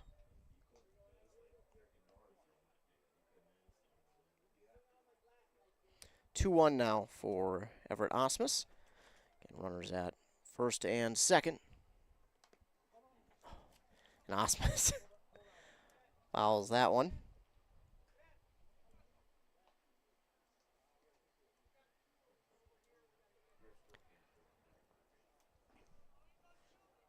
Two, the count for Everett Osmus. That game-ending run is at first. And that one bounces even before the batter's box. Not sure what that was from McGeary. Full count now for Everett Osmus. And McGeary will fake the throw down to second for Lottie. And that one's ball 4. Well, that was interesting. And that will load the bases. And now Griffin Steele coming to the plate. He had the game-ending walk to end the game last night, 2 down. And he'll get that one to the shortstop. Oh, it bounces, and that should be enough to score the 2 that the Knights will need to end it in the top of the 5th. It will. A 2-run single for Griffin Steele.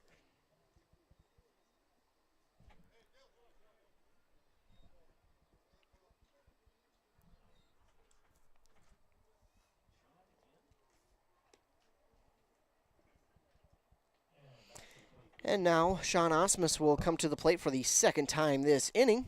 2 for 2 on the evening. He was hit by a pitch to begin the inning. It's 15-0. Knights lead. And again, all they would need is 3 outs in the top of the 5th to finish off the game.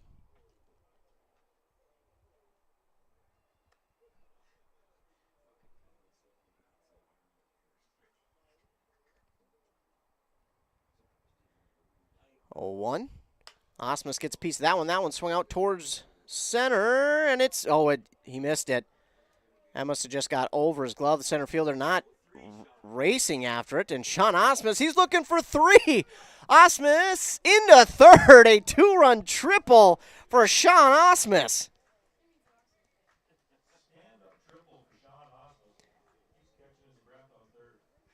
Two RBI triple for Sean Osmus to make it 17-0. Now Brady Johnson at the plate.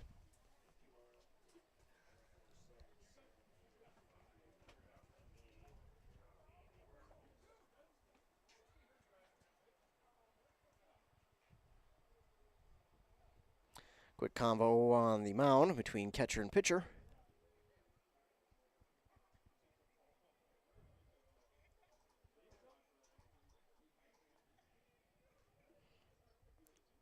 Gary readies. Here's the pitch to Johnson. And that's high. Tedderud makes a nice catch for ball 1.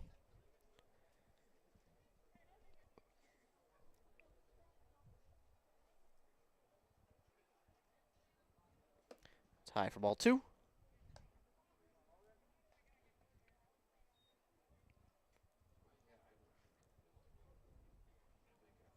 That one's going to get by. Osmus will stay at third.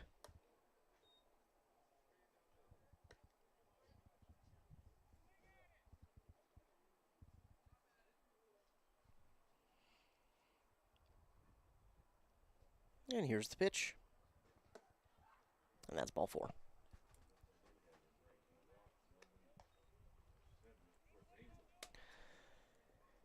And runners back at the corners. And Max Sickler, his second at-bat of the inning.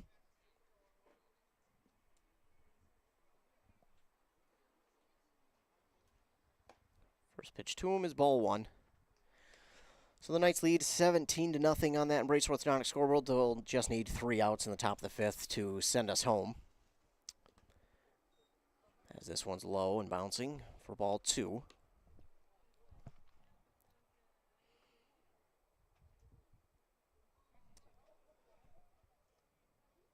Max Sickler with the 2-0. Gets a piece of it, fouls it back and out of play.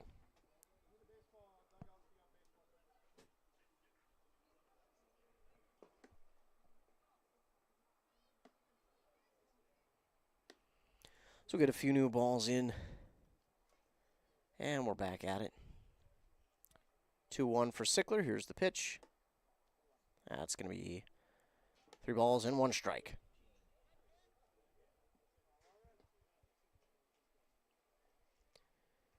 And here's the pitch from McGeary. Sickler lines that one down left, and that will be enough to score 1. Sickler looking at 2. They will hold that runner at third, so a RBI double.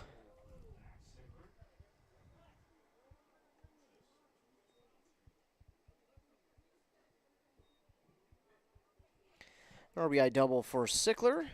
Runners at second and third. 18-0 is the score in favor of the Knights. And at the plate, Blatz, he swings and fouls that one out of play.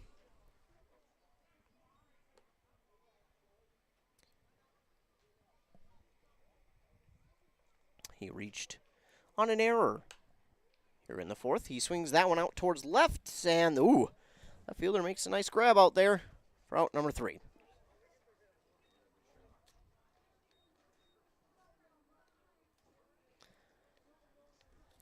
So a ton of hits, a ton of runs for the Knights.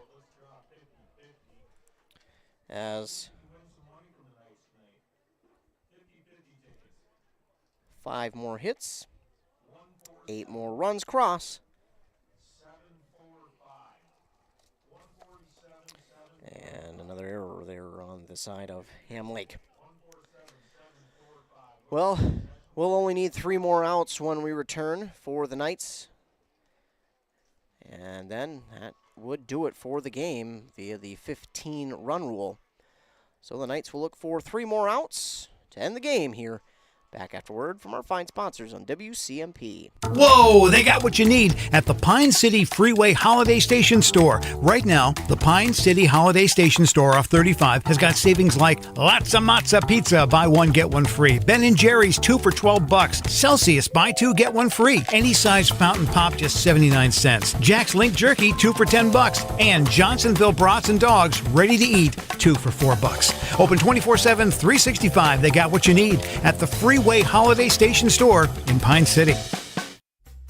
Dale's Heating and Appliance, your local heating and appliance expert, is committed to making your family's comfort their top priority. And now you can add water softeners to their list of expertise. Dale's now offers water softener sales or rentals along with installation, service, and salt delivery. So if your home needs quality water, make the call to your already trusted experts at Dale's, or just visit dalesheatingandappliance.com. dalesheatingandappliance.com.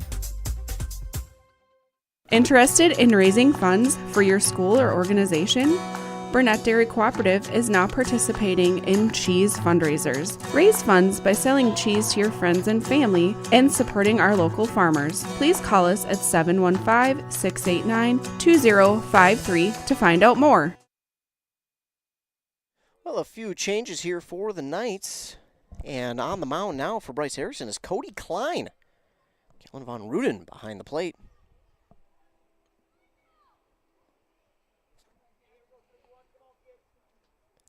Bryce Harrison went 4 hitless innings and struck out 7.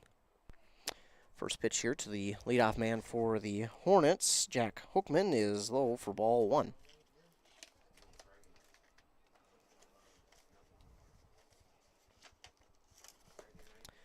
That one swung on and missed for strike 1. Again, the Knights need 3 outs, and this game will have come to its conclusion via the 15-run rule. Klein, that one. Good looking pitch, but just outside for ball 2.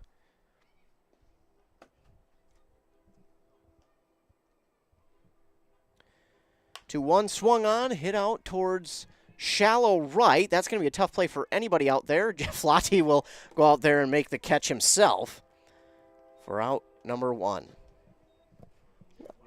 Nice grab by Jeff Lottie, making a play. Matthew Schwartz to the plate for the Hornets with 1 down. 2 more outs needed for the Knights. So the Knights will get the evening off tomorrow before hosting Mac Strength on Friday, Isani Saturday, North Branch Sunday, and a swing and a miss by Schwartz there for strike 1.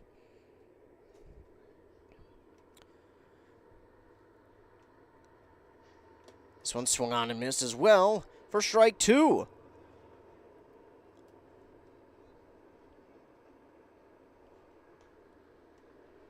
Oh, 2 now for Schwartz. Oh, and that one's going to get him.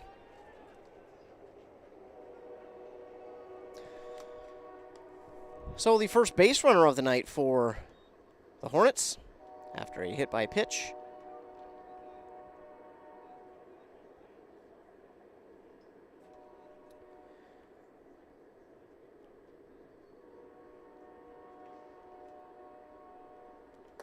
First one is swung on here by Leaf Ryla for strike 1. Runner at first, 0-1 count. That one is low for ball 1. Cody Klein. Might recognize his name. Playing for the Jags here during baseball season. That one swung on and foul by Ryla.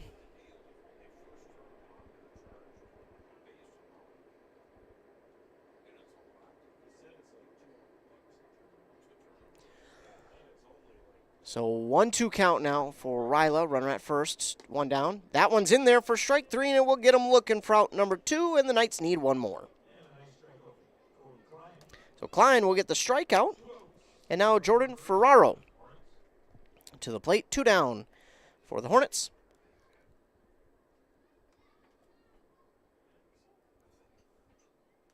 they'll get the steal there by Schwartz.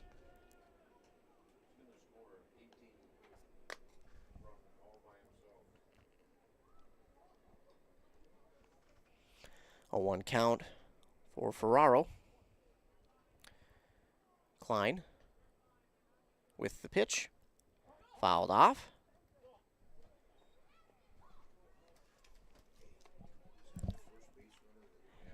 Yeah, yep. Devin Rivard, the batter. Not Ferraro, Rivard. Devin Rivard at the plate, 0-2. Here's the pitch. That one swung on, and that should be enough for the final out. Klein makes the catch himself, and that will do it.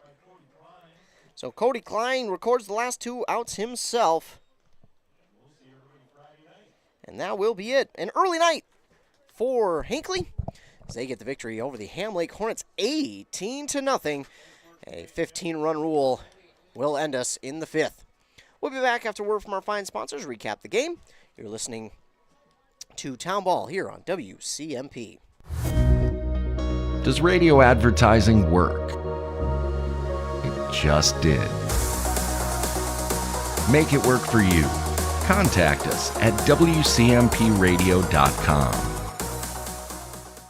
Embrace Orthodontics offers a unique specialized approach to orthodontic treatment with custom braces or Invisalign. The team at Embrace loves getting to know their patients personally and takes the time to make sure all your questions are answered. Their board-certified orthodontists use only the latest in modern technology to give you the best outcome possible. They work with your insurance company and offer flexible financing options to fit your budget. Call today to set up your free exam and see how Embrace Orthodontics can transform your smile. More online at embracemn.com. That's embracemn.com. Hi, this is Sarah from Burnett Dairy Cooperative. Do you know about our propane customer referral program? It's simple and rewarding. Refer a qualified new Burnett Dairy propane customer and you'll receive a $100 credit to your account. Terms and conditions apply. Call 715-689-1032 for details and follow our Burnett Dairy General Store Facebook page. Share the warmth with Burnett Dairy, your trusted propane partner.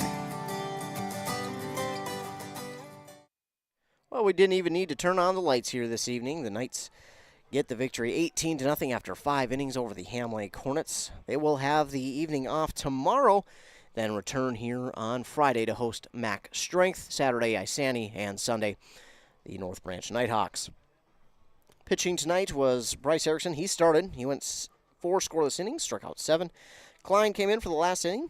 He hit 1, but then recorded the final 2 outs himself, striking out the second batter, and then grabbing the pop fly on the infield for out number 3. It was a good game for the Knights. Hornets, a fairly new team. They were new last year to the league, still kind of getting their footing in the league and getting their players accommodated to it as well. So that will be again, another loss for them. It will go another game without a win. They'll look for their first win of the season here as we wrap up the regular season. The Knights will wrap it up this weekend, again, with their last 3 games, Friday, Saturday, Sunday. We'll be here Friday and Saturday for those games against Mac Strength and Isani. Of course, tune in Saturday. They'll have a Hall of Fame induction ceremony Saturday evening before first pitch, so we'll be here for that as well. Again, 18-0 for the Knights. 18 runs in 4 innings of work. He scored the 1 in the first, and then 4 in the second, 5 in the third, and 8 in the fourth. Sean Osmus, I think, deserves player of the game. RBI double in the second, a single, and he scored a run in the third. He was hit by a pitch in the fourth and then hit a 2-run triple in the fourth and what would be the close to final inning. So scored 2 runs, 3 RBIs on the night, and Sean Osmus is our player of the game here this evening. He had a tough start to the game last night, but then it just got hot and stayed hot in that game yesterday. 18-0 is our victory here for the Knights. They will have the day off tomorrow and then come back Friday versus Mac Strength. Don't forget, tune in to our morning shows on KBK 95.5 with Rockin' Robin Riley at 7:30 and 8:30. Then over on 100.9 FM with Josh Miron for your local sports updates. We'll talk all things local sports, town ball, high school sports, coaches, being hired, coaches retiring, records being broken, LOI signings, all those sorts of things on the morning shows, plus the regional and national sports. Stay tuned to our websites, WCMPradio.com, KBK.com, and our social medias at Facebook and Twitter for both stations, as we'll have game recaps, interviews with coaches on there, and all that fun stuff. If you're watching this game on our YouTube, be sure to like and subscribe. Again, hit that like button you see right there, that thumbs up, and then hit that subscribe button right to its right or below it, wherever it is. It's a red subscribe button. Hit that. That way, every time that we go live, yes, so when we go live, every time when you're subscribed, you will get a notification on your phone saying, hey, this game went live on this YouTube channel. Then all you have to do is click that notification. It will take you right to the live video. So be sure to like and subscribe to the YouTube channel. Give our social medias all a like and follow. Be sure to stay tuned to both of our websites. And we'll keep you up to date on our local sports to our very best. I promise. But the victory here tonight for the Knights, 18-0 over the Ham Lake Hornets. Got some younger guys in there tonight. Got them some experience. And now we'll move forward to Friday because, well, they'll have the day off tomorrow. I want to thank all of you for tuning in here tonight. Thanks so much for tuning in. Appreciate you all tuning in. Huge shout out to all of our fine sponsors for sponsoring this and every other broadcast that we do. It is greatly appreciated. Also remember, be kind to everyone. You never know what someone is going through, and your kindness can truly make their day, can change their outlook on that day, week, and month. You'd be surprised at just what a smile or holding the door for somebody or just saying something kind to someone passing by them can do for their self-esteem and their outlook on things going forward. So just be kind to everybody. We all need more of it. We're all divided in this country way too much as it is. We need more, not much of anything else besides just being nice to each other. If we can all just continue to be nice to each other, I think then we'll get back into the right direction. But the final here on that Embrace Orthodontic scoreboard, Knights 18, Hornets nothing. Again, thanks to you all for tuning in. Thanks to our fine sponsors. And for WCMP, I'm Ethan Game Day Gilman. Have a great rest of your night.